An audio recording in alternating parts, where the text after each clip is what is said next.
Welcome to another Tokyo Xtreme Racer video.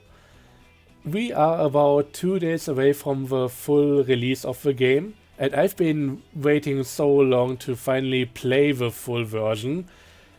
It's been painful, but here we go, just a few more days to wait. And I'm not just making this video because I'm hyped for the stuff to come out, but also because I got a lot of info to share regarding the things that we are going to get. Basically, there are some HoloLive streamers who have gotten early access to the full version, and they have been playing around with the Hondas, with the Lexi. I don't know if there's a plural for Lexus, but who cares? And yeah, I've been sifting through some of the VODs. I'll be linking one of them in the description so you can check that out for yourself. While I don't speak Japanese, I was still able to understand the stuff they were showing off, and therefore I know just about the full car list. I know the amount of rivals we are going to get and a lot of other things, so I want to share it with you guys. That's going to happen a bit later in this video. I'll start by talking about my plans for the game once it fully comes out. And if you're just here for the spoilery stuff, just skip ahead until the screen shifts to something else, because I'll be sticking to this screen for the first bit and then going into the perk system once we talk about the new cars and everything. But yeah, my plans for the game right now. First up, I want to make an early impression video on the full release. It's going to be more from the perspective of the full release basically being another update to the early access version. Because I think, first up, I played the early access version quite a bit, and I also think people watching me right now will likely have done the same. So for us, it's really more of an update than really looking at the whole thing from scratch and how good the game is overall as a completed version. I maybe also want to make a review on that, but that might happen way later down the line. Might just end up being a Steam review. But yeah, for the Steam review, I really want to get into the whole thing from two different perspectives. First up, how good is this game as a racing adjacent game in 2025? We've seen stuff that potential competitors have done, and it's not all been great. So I think overall, just having a high quality game like this in 2025, highly appreciated. Absolutely does that on its own. And I think the other perspective, that will be from the perspective of somebody who played TXR before, is a fan of the series, and I think that's where it actually gets a bit more muddy. Because for me, comparing this to TXR Zero, this thing does a few things much better than Zero. Wanderer requirements are not something you need to search the internet for. The PAs being there at all are a great addition, and there are just so many little quality of life things and everything that make this really fun. And it's a nice looking, nice driving game in 2025 that I can just play on my PC. Back in the day, I couldn't even get other TXRs. I didn't even know there was this extensive of a series behind the one title that I got. And since then, I've also moved on from the consoles I could potentially play those games on. So yeah, from a few perspectives, this is the definitive version right now. Easy to access, runs perfectly fine, and it does a lot of things very well. So yeah, pretty good on that front. But there are also some missions that just keep it from being the peak of the series. And I hope that we are either going to get massive post-launch support or further games down the line, just so that we can maybe get a game that really fully realizes that potential one day. But as it is, it's a game that if you told me this would come out and didn't have any proof to back it up back in 2024 before I learned about the teasers and everything, I would say you're crazy. And it's so good that this thing is back at all. But yeah, we are 5 minutes in. I think that's all that I had to say about that front. So let's go and talk about the new stuff. Starting with post-launch support, which I already mentioned a bit. But yeah, there are some solid plans going on right now. And from what I know, there is a DLC planned for the end of October, which is going to be themed after at least one of the HoloLive streamers, who is getting a custom RX-8 in the game. So I expect that to also include her as a potential rival. And maybe some stickers or something. The thing is, the announcement was made on a tweet in Japanese, and all that I have here is a likely rather inaccurate translation with Google. So yeah. I don't want to weigh in too much on the wording. There isn't really any price named or the exact amount of content we can expect, but first up, I'm happy to see post-launch support at all. And the worst thing that could really happen is that I won't be buying the whole thing if it's like too expensive or if it's really just one custom car. Honestly, I don't care much about the way custom cars have been implemented.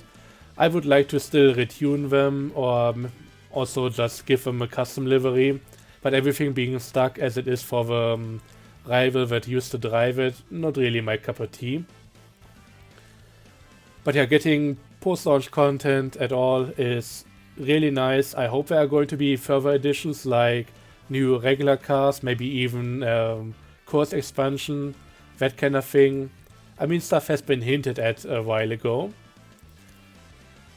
But I will have to see, and it's also going to be very interesting just seeing the amount of content and the price point it's going to come at, if it's even going to be really a paid DLC. I'm assuming that, but maybe the translation was a bit inaccurate, who knows. But yeah, more stuff is going to come out, and that's definitely good to know.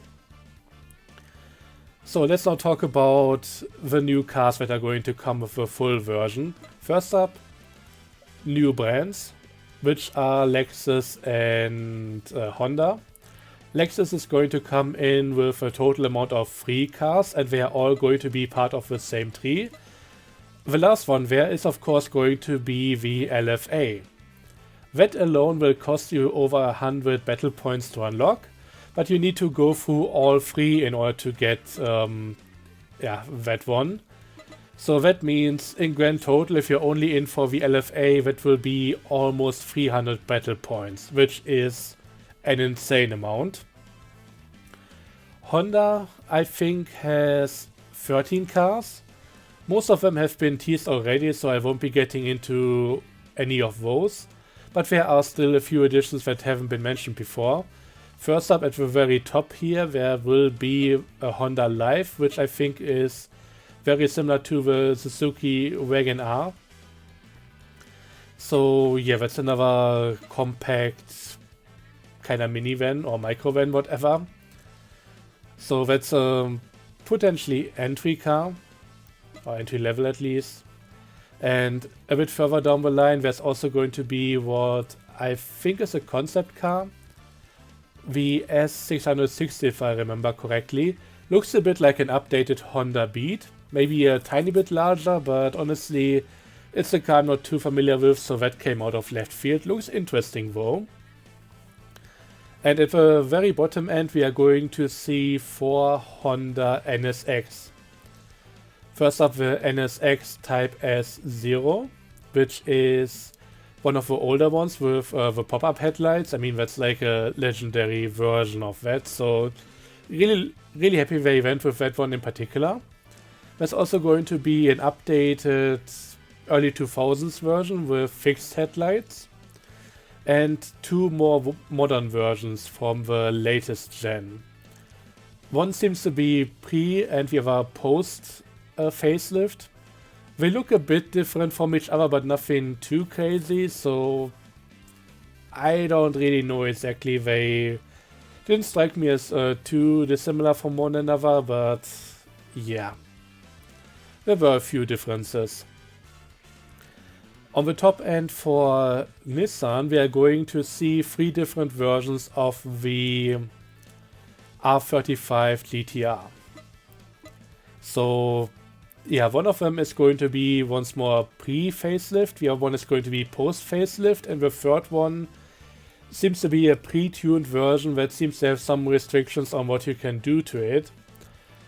Not the same as the custom version from what I could tell, but I also didn't see anybody buy it and test it out, so I have no idea what exactly is going to happen with that.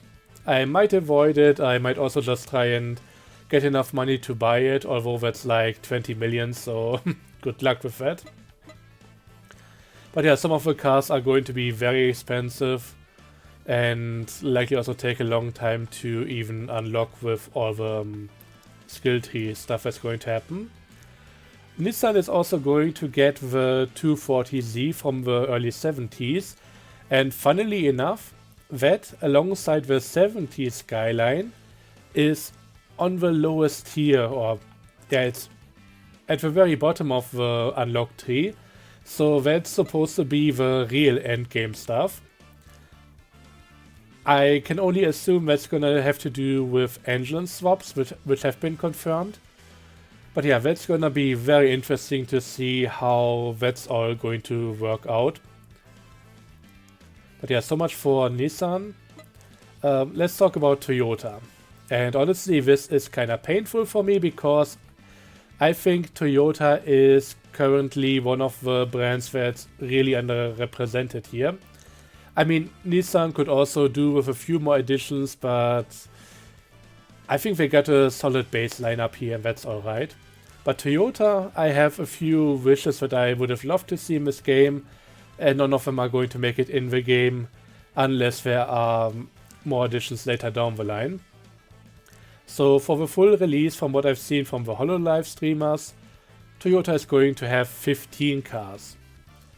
3 of the additional 5 have already been teased, so that's the modern Supra, a modern Yaris, and the Celsia, which is like a VIP executive limo.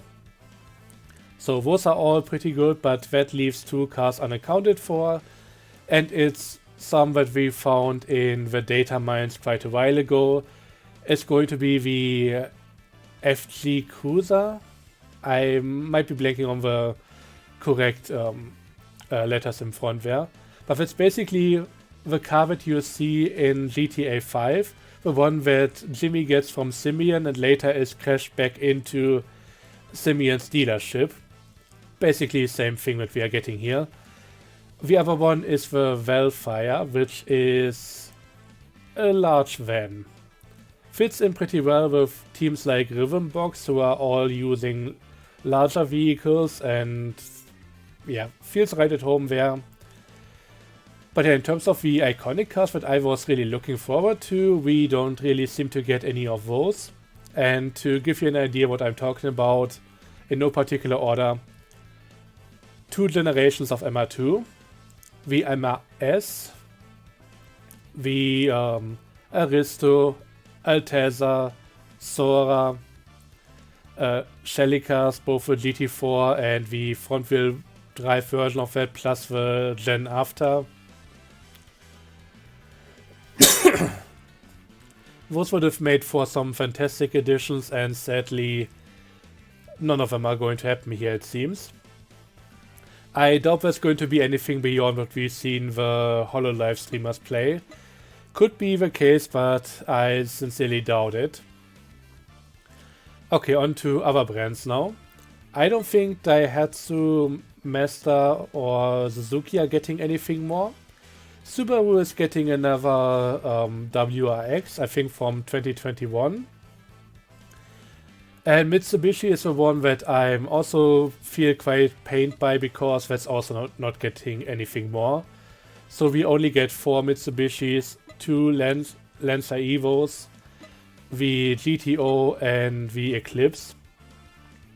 I would have loved to see the FTO make a return, get the different other gens of the Eclipse, Mitsubishi Geland, stuff like that would have been really nice, but yeah, sadly no such luck here.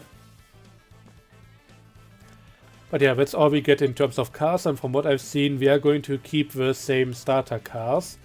Despite those right now already being quite a few tiers into the tree. Like there's 2 tiers above it, and there are going to be more additions here, but we are going to start with not really even the weakest cars.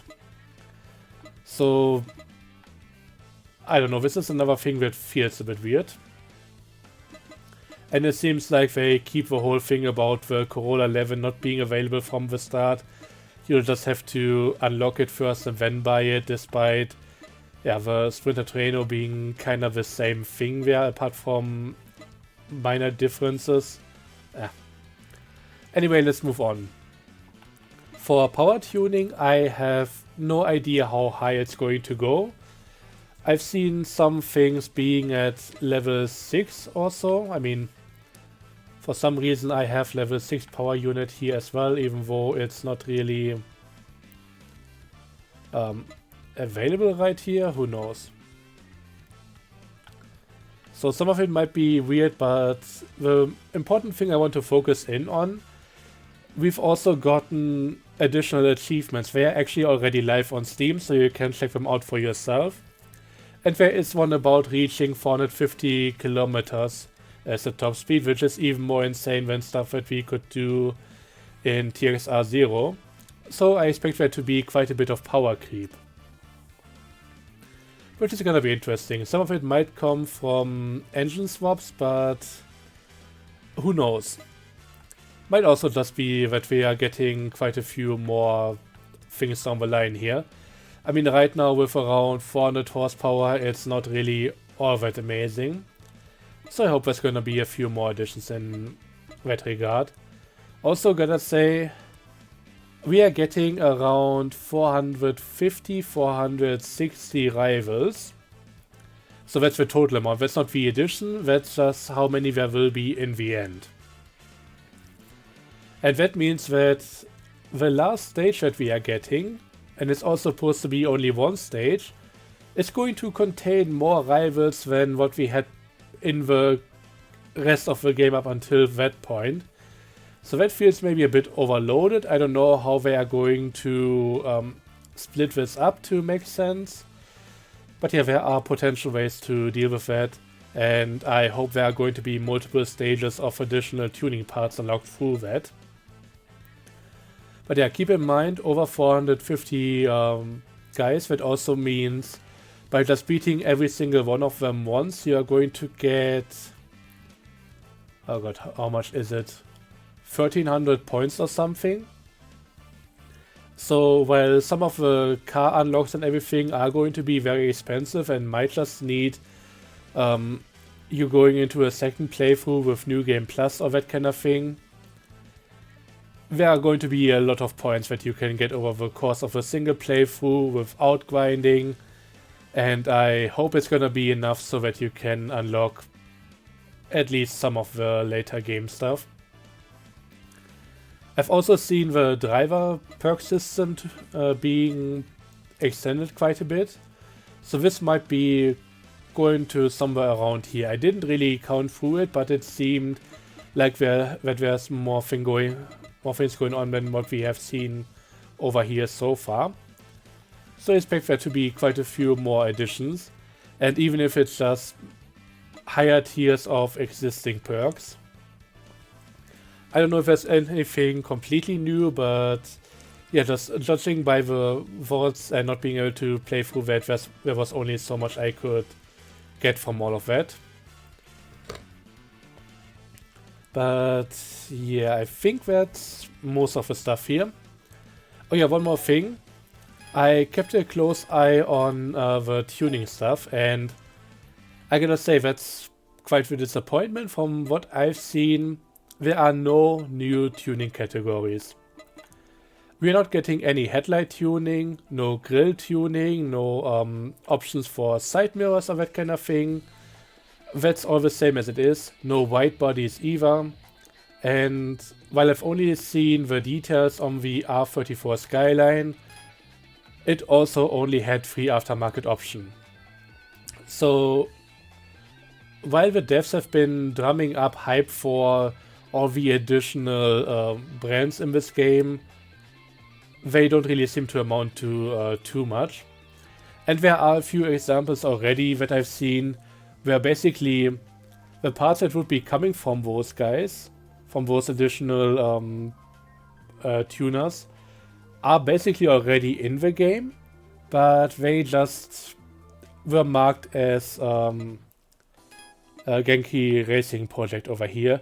So it's more like switching out the logo instead of adding more parts, and yeah, it's just that's unfortunate. But yeah, I was really hoping to get some more things like what we've seen in TXR Zero. By the way, in Zero, I don't know exactly how it was for the bonnet, but bumpers, side skirts and rear spoilers, there were at least 5. And that was for every car except for the custom ones. So in that regard, this is much reduced. And with how some of the options are, I don't really like them too much either. I wish there was some customization in terms of maybe lowering this one and changing some different aspects of it. Just making it wider, making it lower, making it longer, whatever. Just getting some customization in here so that if I maybe like this spoiler but would like it to be a bit lower, I could do that. But as it is, that's all completely, yeah. You're stuck with what you get here, and you can only choose between the options that they give you. If you don't like any of those, tough luck. But yeah, so far that's most of the things. Another thing I can quickly say here, from what I've seen, there is no addition to the map. Exact same layout as we got here, and no K1, no Yasu, no C2 or anything. It's just exactly the same as we have here. The devs have a while ago talked about potentially adding more stuff, adding another route here. I don't know which one it would be. I know that Import Tuner Challenge back in the day had some of these continue. Although these routes wouldn't really make for a good addition in my opinion, because they don't really close the loop anytime soon. They basically go out of the area and never connect back to this place. So I don't know how that even worked back then, but I would really like to have a closed loop, and the K1 over here, that would be the best one in my opinion. But yeah, so far nothing has changed on that end, so you're not getting any more roads to race on. But yeah, I think that's pretty much all that I got. Oh yeah, there's going to be a few minor additions in terms of quality of life. Like you'll be able to change your BAD name in the main menu. So from the stuff that you have already unlocked, you can then just go through and combine different pre and suffixes together to give yourself a custom name that you want to keep. But yeah, that's all that I got for you guys today. I think it's a decent amount of info. Definitely helped me temper my expectations, because I was kind of hoping for there to be like another unannounced major thing that might come out and change the game in a more significant way. But hey, in the end, it's going to be a decent 1.0 update, I'm pretty sure about that. It's not gonna blow anything out of the water compared to what we have right now, I don't think. I mean, the new cars and all the new arrivals and all of that, the full tuning spec and everything, that's gonna be a really good game, and it's going to feel complete. Whereas the early access version just felt like it was really cut off at some point, which I mean, it's basically really what it is. So I'm really looking forward to getting the full version, getting a full playthrough in, and it's going to be good.